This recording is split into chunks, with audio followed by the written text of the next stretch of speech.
फिर रोड का डेवलपमेंट इतना अच्छा है हर चीज़ में। अभी आप गुजरात जाओ, गुजरात का इंफ्रास्ट्रक्चर सब देखो, गुजरात में राजस्थान जाओ, हुआ है। अभी जो वहाँ से भी आते हैं, अभी हमें समझो कोई मेरे रिलेटिव वहाँ से आ रहे, तो उनको जो दिक्कतें पहले आती थी इंडिया में आने में, जो सब वीज़ा के जो वो प्रॉब्लम्स भी सॉल्व। रोजगार की आप बात कर रहे हैं, वही भारतीय जनता पार्टी के बीजेपी शासित प्रदेशों में क्या होता है, जिस रोजगार पे आज के युवा आश्रित है, उसी युवाओं के भविष्य के साथ, उनके सपनों के साथ खिलवाड़ कर रही है भारतीय जनता पार्टी। चाहे वो व्यापम घोटाला हो, चाहे वो सिपाही भर्ती घोटाला हो, चाहे दरोगा भर्ती घोटाला हो। कोई कुछ भी बोले, आने वाला तो मोदी ही है। मैं कह रहा हूँ आज 205 लाख करोड़ का कर्ज हो गया देश के ऊपर, देश विकसित हो रहा है। मैं कह रहा हूँ आज किसान धरना प्रदर्शन के लिए मजबूर है, 7% किसानों पर कर्ज के तले दबे हुआ है, लेकिन देश विकसित। राम मंदिर के लिए बीजेपी हर जगह से एक स्पेशल ट्रेन रेलवे विभाग से फिक्स करवाती है, लेकिन जब युवा पेपर देने के लिए जाता तो उनके लिए ट्रेन स्पेशल ट्रेन नहीं चलेगी। तो ये दो सोच कहां का ले जा रहे हैं? बताइए, मोदी जी की रोजगार की गारंटी कितनी रही 10 साल में?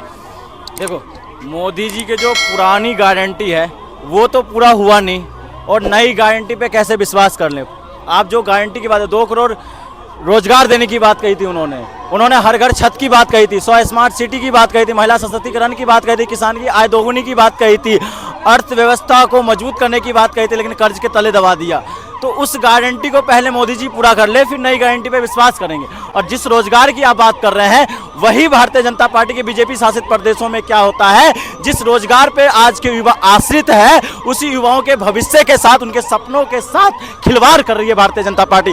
चाहे वो व्यापम घोटाला हो, चाहे वो सिपाही भर्ती घोटाला हो, चाहे दरोगा भर्ती घोटाला हो, चाहे ARV घोटाला हो, चाहे शिक्षक भर्ती घोटाला हो, चाहे UPPCL घोटाला हो, चाहे SSC घोटाला हो, चाहे रेलवे भर्ती घोटाला हो। और ये सारे घोटाला जब होता है, जब दबाव में, चुनाव के दबाव में जो युवा आंदोलन के माध्यम से दबाव बनाता है भारतीय जनता पार्टी पे, तब जाके ये क्या करती है, पेपर करवाती तो है, लेकिन उन युवाओं के सपनों के गला घोटने का काम करती है लीक करके। क्यों? उन्हें फायदा उठाना होता है किसका? शिक्षा माफियाओं का, जो बोलबाला इस सरकार में पनप गई है। आज उत्तर प्रदेश के इलाहाबाद में, बनारस में, लखनऊ में, गाजियाबाद में, दिल्ली के मुखर्जी नगर, GTB नगर, तमाम जो जगहें हैं, और भोपाल, ये तमाम जगहों पे जो युवा, हम जैसे युवा परिवार की आस में, अपने सपनों की आस में तैयारी करता है, एक कमरे में अपने जीवन यापन करता है, लेकिन उसी सपनों को जब नोचा जाता है तब सरकार चुप्पी साध लेती है। और जब वो आंदोलन करते हैं सड़कों पे तो उनके ऊपर लाठियां और डंडे बरसाई जाती है। उनको क्या कहा जाता है? दंगाई कहा जाता है, भटके हुए युवा बताया जाता है, उनको नक्सली बताया जाता है। तो इस सब को भारतीय जनता पार्टी को समझना चाहिए। लेकिन आज जो बोलबाला तानाशाही की आड़ में कुछ नुमाइंदे जो कर रहे हैं ना, उनको भी बताना चाहता हूं कि ये जो आग लगी हुई है ना, ये आग आपके घर तक जाने में देर नहीं लगेगी, देर नहीं लगेगी। धीरे धीरे ये आग सुलगते हुए आपके घर तक ही जाएगी, और जिस दिन आपके घर तक जाएगी उस दिन पता चलेगा कि मोदी जी तानाशाही था या नहीं। मोदी जी तो कह रहे हैं ना, हर जगह मेरा देश विकसित हो रहा है, हर जगह। मैं कह रहा हूं, महिलाओं का मणिपुर के अंदर नग्न करके घुमाया जाता है, पूरे दुनिया के मीडिया में देश की किरकिरी होती है, देश विकसित हो रहा है। मैं कह रहा हूं आज 205 लाख करोड़ का कर्ज हो गया देश के ऊपर, देश विकसित हो रहा है। मैं कह रहा हूं आज किसान धरना प्रदर्शन के लिए मजबूर है, 7% किसानों पर कर्ज के तले दबे हुआ है, लेकिन देश विकसित है। मैं कहता हूं आज देश की नारी, जिस नारी की सशक्तिकरण की बात करती है, लखनऊ के अंदर पिछले 2 से 3 महीने से धरना प्रदर्शन करने को मजबूर है शिक्षक भर्ती को लेकर, लेकिन देश विकसित हो रहा है। मैं कहता हूं रेलवे भर्ती को लेकर देश के युवा तमाम जगहों पे धरना प्रदर्शन करने को मजबूर है, लेकिन देश विकसित हो रहा है। मैं कह रहा हूं आर्मी जवान की जो भर्ती का इन्होंने वादा किया था 2019 और 21 के बीच में, उन नियुक्ति पत्र मिल जाने के बाद भी, ज्वाइनिंग लेटर, उनको नियुक्ति नहीं मिला, उसके लिए तब भी देश विकसित है। मैं कहता हूं तमाम उन बातों को ले लीजिए, देश विकसित है। क्यों देश विकसित है पता है? देश कॉरपोरेट घराने के लिए देश विकसित है, लेकिन आज शोषण किसका हो रहा है? आदिवासी, पिछड़ा, दलित, अल्पसंख्यकों का हो रहा है, जो समय समय पर अपना बोलबाला अपना आंदोलन कर रहे हैं, लेकिन कोई सुनने वाला नहीं है देश के अंदर। तो देश विकसित किसकी है? मोदी, शाह, अडानी और अंबानी की। वो भी तो देश के लिए विकास कर रहे हैं। मैं ये कह रहा हूँ, ये बताइए, अमीर और गरीब की खाई बढ़ाएंगे क्या आप? क्या ये देश पूंजीपतियों का देश है क्या? क्या ये देश समाजवादियों का देश नहीं है क्या? ये देश के नागरिकों का देश नहीं है क्या? ये देश संविधान से नहीं चलेगा क्या? वो अगर भूमिका निभा रहे हैं तो उनका भूमिका ऑस्ट्रेलिया के कोल खदानों में मिलती है, उनकी भूमिका जो अरब कंट्री है उनके तेल खदानों में मिलती है, उनकी भूमिका देश के अंदर क्यों नहीं मिलती है? आज तक कोई टाटा के खिलाफ क्यों नहीं बोलता? क्योंकि उनका जो सिंचते हैं ना, जॉब कहते हैं ना, कर्मचारियों को सिंचने का काम देश के अंदर करते हैं। आज तक कोई बिरला के खिलाफ क्यों नहीं बोलता है? आपने सुना होगा। लेकिन अंबानी, अडानी के खिलाफ ही क्यों? क्योंकि ये लोग हमारे देश के लोगों का शोषण करके हमारे देश के पैसा लेकर आप सींचने का काम किसको करते हैं? ऑस्ट्रेलिया का। आप सींचने का काम करते अरब कंट्रियों का है, और बात करते हैं देशभक्त का है। ऐसे देश सींचा गया। आज तमाम जो हमारे जो गरीब तबके के लोग हैं उनको भूख के इंडेक्स में देख लेते हैं हम, तो आज देश की स्थिति ये होगा, बांग्लादेश और पाकिस्तान हमसे आगे हैं और कहते देश आगे बढ़ रहा है। अरे भाई, अमीर और गरीब की खाई बढ़ गया है। आज देश में तो शिक्षा बिकने लग गया। शिक्षा की जगह तो पेपर भी देख लीजिए सिपाही भर्ती में। उसी युवा को सिपाही भर्ती के लिए जब जा रहे थे ट्रेन में, स्टेशन पे ठहरने तक का जगह नहीं था, ठहरने तक का जगह नहीं था। लेकिन अगर वही युवा, मैं गलत नहीं कह रहा, अगर वही युवा अगर कांवड़ लेने जा रहा होता ना, तो हर जगह पे क्या होता, सुख सुविधाएं मिलती। अगर वही युवा राम मंदिर, आपको पता भी होगा, राम मंदिर के लिए बीजेपी हर जगह से एक स्पेशल ट्रेन रेलवे विभाग से फिक्स करवाती है। लेकिन जब युवा पेपर देने के लिए जाता तो उनके लिए ये ट्रेन, स्पेशल ट्रेन नहीं चलेगी। तो ये दो सोच कहाँ का ले जा रहे हैं आपको? या तो कलम और किताब से डर लगने रहा है, या तो आपको पत्थर मजबूत करेगा। एक तरफ आप तालिबान को गाली देते हैं, दूसरी तरफ तालिबानी नीति लाते हैं। एक तरफ आप लोकतंत्र की बात करते हैं, दूसरी तरफ लोकतंत्र की गला घोटने का काम करते हैं। तो मैं मोदी जी और इन तमाम पार्टियों से पूछना चाहता हूं कि देख लेना, तानाशाही ज़्यादा देर तक टिकने वालों में से नहीं है। समय सबका आता है, और जिस दिन समय आपका जाएगा ना, उस दिन कोई पूछने वाला भी नहीं। लगता है चाचा 10 साल कैसे रहे मोदी जी के? बहुत बढ़िया, आगे विकास हुआ कुछ? काफ़ी विकास हुआ। क्या जैसे? अरे अभी घूमो आप, इंडिया घूमेंगे जब मालूम पड़ेगा ना आपको, नहीं घूमेंगे तो कहाँ से मालूम पड़ेगा। साक्ष और देश घूमने की जरूरत क्या? देश में देश ये कह रहा देश में विकास हुआ है, तो जैसे में नाम काउंट करा दे कि ऐसे में देश विकास हुआ है। आज बताइए, देश के अंदर युवा सिपाही भर्ती, मैं पूछना, युवा रोजगार के लिए आंदोलन नहीं कर रहा है क्या? मैं पूछना था, महिला अपनी सम्मान के लिए आंदोलन नहीं कर रही है क्या? मैं श्रमिक अपने कामगार के लिए, अपने जो वेतन के लिए क्या आंदोलन नहीं कर रही है क्या? मैं ये देश अपने चाइना से जमीन हड़प लिया, उस जमीन के लिए क्या देश आंदोलन नहीं कर रहा है क्या? देश आवाज़ नहीं उठा रहा? मैं किसी और कहीं और नहीं जा रहा। स्वामी, जो सामान्य स्वामी है, भारतीय जनता पार्टी के नेता, संस्थापक सदस्य अटल बिहारी वाजपेयी, लाल कृष्ण आडवाणी, और तीसरा नेता कोई था उस टाइम पे तो सामान्य स्वामी, वो सवाल उठा रहे।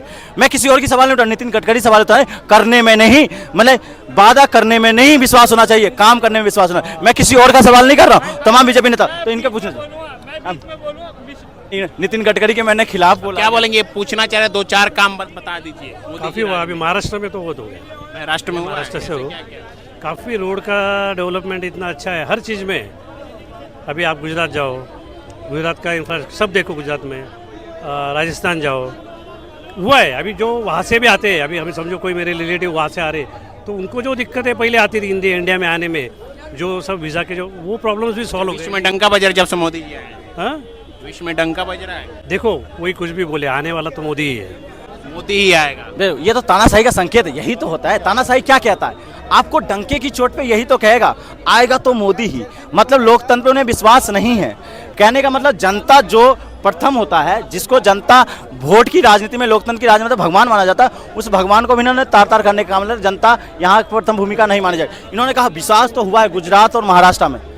आपके यहाँ विकास हुआ है क्योंकि वो देश का प्रधानमंत्री नहीं, गुजरात के प्रधानमंत्री है। आपको पता होगा देश के तमाम उद्योगपति जो देश में भागीदारी निभाते थे, जेपी ग्रुप से लेकर तमाम जो व्यापारियों का नाम लूंगा, उनको नीचा करने का काम इस सरकार ने किया। और कौन कौन से उद्योगपतियों को बढ़ाया इन्होंने? नीरव मोदी, मेहुल चोकसी और तमाम अंबानी और अडानी उसी घराने से आते हैं। और तब आपको पता होगा इन्होंने नोएडा को तो चाइना के हवाले कर दिया अर्थव्यवस्था के मामले, इन्होंने हैदराबाद को तो इन्होंने चाइना के हवाले कर दिया, इन्होंने चेन्नई को चाइना के हवाले कर दिया, लेकिन अपने गुजरात को बचा के रखा हुआ है। इन्होंने चाइना के हवाले नहीं किया। गुजरात में बस एक चीज चाइना के हवाले किया है। किसको हवाले किया पता है? सरदार वल्लभ भाई पटेल के स्टेचू को चाइना के हवाले किया है, कॉन्टेक्ट दिया उन्होंने। तो इन्होंने एक तरीके से चलाया कि गुजरात को बचा के रखो।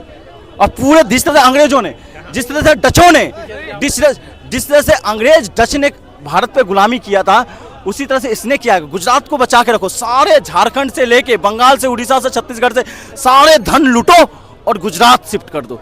आप बताइए, बुलेट ट्रेन की ही बात कर लेते हैं, उन्हें चलाने की बात करें मुंबई से अहमदाबाद। आप ये बताइए कितने गुजराती और कितने महाराष्ट्र के लोग हैं जो ट्रेन में सफर करते हैं, और बिहार और उत्तर प्रदेश के कितने लोग सफर करते हैं? क्यों नहीं चला? बताएं। ट्रेन गुजरात से लेके कहाँ तक है? गुजरात से लेके कहाँ तक जा रही है वो बताना जरा मुझे। मैं कहाँ बनी जा रही है मेरे बता। हाँ बताइए। आपको नहीं है, मैं बताऊंगा। नहीं, बॉम्बे कहाँ में पड़ता है? ट्रेन आ गई क्या? महाराष्ट्र में। महाराष्ट्र नहीं बोला क्या? महाराष्ट्र नहीं बोला क्या मैंने? नहीं, महाराष्ट्र नहीं बोला। गुजरात और महाराष्ट्र, गुजरात और महाराष्ट्र मैंने दोनों बोला। आपने गुजरात का नाम लेकर सुनिए, बिल्कुल लिया जाएगा, बिल्कुल लिया जाएगा, बिल्कुल लिया जाएगा। ऑल कहता है ऑल हिंदुस्तान में हो रहा है, हो रहा है? ऑल इंडिया में हो रहा है। क्या हो रहा है, क्या हो रहा है ये देखिए, छोटे तबके से लेकर के बड़े तबके तक हर किसी का विकास हुआ है। वो ना माने तो वो बात लगती नाम है, आने का हुआ है, बताइए नाम बताइए। समझे? वही क्या नहीं, क्या नाम बताऊंगा मैं? क्या बोलती अरे लोगों को जी, बताना अरे एक मिनट मैं बताता हूँ आपको। पहले तो बुला यहाँ जितने भी खड़े हैं ना, कोई ये अनपढ़ नहीं है। रोज मीडिया पढ़ रहा है, रोज मीडिया के सामने खड़े हैं, सबको विकास दिखाई दे रहा है। बताओ तो मुझे नहीं पता, आंकड़ा बताओ, आंकड़ा बताओ। वही तो पूछ रहे थे। मुझे बताने आंकड़ा बताओ, नहीं, आंकड़ा आपको बताओ। आपको विकास दिख रहा है, मुझे नहीं दिख रहा। आप आपके आंकड़ा पास दिमाग दिखाओ। नहीं है। अरे मैं कह रहा हूँ मुझे आंकड़ा नहीं दे रहा। मुझे मेरे पास दिमाग है। सुनिए सुनिए, बुलेट ट्रेन कौन लाया? आ गया? कौन लाया? क्या? अरे काम नहीं चल रहा क्या? काम नहीं हो रहा क्या? 2022 तक 100 स्मार्ट सिटी बनने की 2022 तक 100 स्मार्ट सिटी बनने की बात थी। 2022 तक बुलेट ट्रेन आने की बात थी, और इन्होंने कहा विकास दिख रहा। सुनिए मुझे विकास दिख रहा। 205 लाख करोड़ का कर्ज हो गया भारत के ऊपर। मुझे विकास दिख रहा है आज देश का आर्मी जवान जंतर मंतर पर धरना प्रदर्शन करने को अपने अधिकार के लिए मुझे विकास दिख रहा है नारी सम्मान अपने सम्मान के लिए उनके साथ शोषण और उनके लिए धरना प्रदर्शन करने को मजबूर। मुझे विकास दिख रहा है एसएससी से लेकर यूपीएससी से लेकर, और जहां तमाम जो भर्तियां उनके पेपर लीक होता है, उनकी भर्तियां नियुक्त नहीं होती है, उनके लिए आंदोलन करने को मजबूर, वहां विकास दिख रहा है। मुझे विकास दिख रहा है क्षेत्रवाद के नाम पर मणिपुर में जब दंगा भड़कता है तो वहां पे चुप्पी साल। मुझे विकास दिख रहा है भाई को भाई लड़ाने में हल्द्वानी में। मुझे विकास दिख रहा है किसान आंदोलन सड़क पे बैठे हुए। मुझे विकास दिख रहा है वो तमाम लोग दिख रहे हैं जहां पे धार्मिक उन्माद फैलाने वाले लोग पनप गए, वहां विकास दिख रहा है। मैं इनसे भाई साहब इनको गुजरात वहाँ भेज दीजिए, बनारस। हमारे मोदी जी बनारस से सांसद हैं, और बनारस जाकर के देख आइए, सब जवाब मिल जाएगा। समझे? बनारस में विकास हो गया मतलब पूरे देश में। ये मेरी बात सुनिए, फार्मूला काफी होता है। इनको तो कहीं हिंदुस्तान के अंदर विकास दिखाई नहीं। एक मैंने छोटा फार्मूला दे दिया कि आप बनारस जाइए, समझे, और बनारस की जनता से पूछिए, वहां जाकर के देख आइए कि विकास हुआ है कि नहीं। बाकी और तो सब मैं बता दूंगा। बुलेट ट्रेन का प्रस्ताव गुजरात से बॉम्बे पास हुआ है, काम चल रहा है, जो भी स्कीम आगे बढ़ रही है, काम तो हो रहा है ना। मोदी जी ने वादा किया था ना 2022 तक आ जाएगा। भाई साहब मेरी बात सुनिए, ये जरूरी नहीं है मैं अभी यहाँ मकान बना ले। अरे सुनिए पहले बात के लिए, देखिए यहाँ पे बहुत सारी चीजें, अरे भैया